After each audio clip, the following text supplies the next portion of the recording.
You want me to tell you a story? Hold on, I gotta get my blanket. I got my pillow. Can we get some milk and cookies before we read the story? Calm down. Calm down. DashV will tell you a story. Yes, sir. This here is a classic tale about friendship. This is the story of a boy named Jason and about his best friend Fred. Jason used to love watching his friend Fred in his fishbowl. But one day, Fred decided he didn't want to be in the fishbowl anymore. No way. Fred decided he wanted to go out into that wide, wide world. But there was just one problem.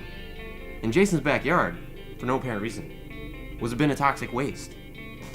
Fred was curious, and when he went to investigate, he touched the crate and turned into a mutant super Fred.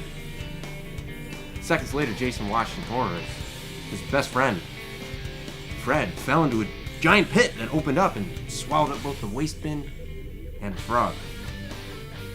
Jason tried to save him, but only ended up falling in the hole himself. And when he got to the bottom, what he found, it wasn't Fred. No way. He found a tank. The tank was named Sophia, and with it was a helmet and a suit of armor. And when Jason found that helmet, and when he found that suit of armor, he knew what he had to do. He knew he had to go through the bowels of the underworld to find the rat bastard that mutated his best friend and sucked him down into the abyss. He didn't know how long of a journey it would be. He didn't know how hard he'd need to fight. He didn't know if he'd be home in time for supper, but he knew one thing. He was finding his friend Fred, and they were getting back to the overworld. Because Jason was a blaster master. And so Jason, he got in his tank, and he blasted off into that underworld. It was an underworld where he had 2 lives, and there was a blue sky, and there was mountains and seaweed, and wait a minute, I thought they were underground.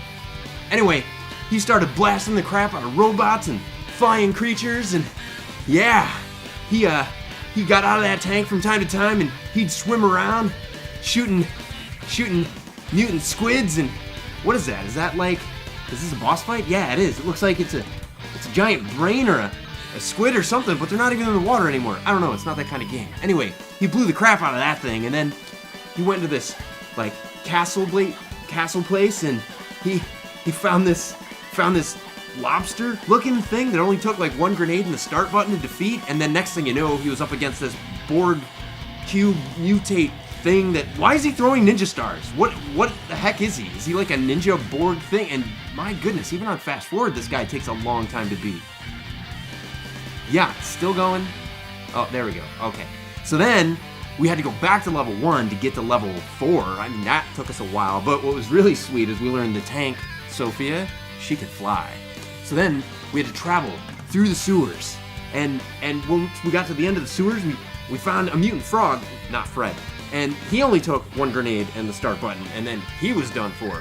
And then we did a whole lot more swimming and killed some scuba divers, fought a giant crab. We had to use the fully powered up gun for that one because the grenades were of no use. And yeah, as you can tell, I'm not really playing the guitar here.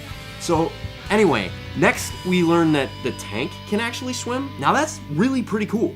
So the tank, we swam to the very next level where, who'd we fight again? Yeah, it was another lobster guy. And this guy starts exploding mid-fight. I think it's a glitch in the game, but nonetheless, it was pretty darn cool to see. So after that, we fought another mutant frog, and this one could breathe fire, but also not Fred, thank goodness. And so another grenade and pause trick, bam, this frog was short order.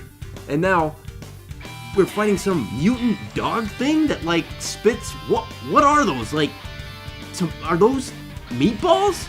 It doesn't even make any sense. Anyway, shot him with a fully powered up gun and he was toast. And then it was time for the final showdown with that rat bastard, the plutonium boss that took our friend Fred. All it took was a million grenades to the nuts and us standing in the corner to make short work of the plutonium boss. Yeah, we watched his entire civilization crumble as we watched on from a ledge with our best friend Fred. Yes, that, my friends, that is a story of friendship, courage, and being a blaster master. On behalf of everyone on Retro Reload, I want to thank you for watching, sharing, liking, and subscribing.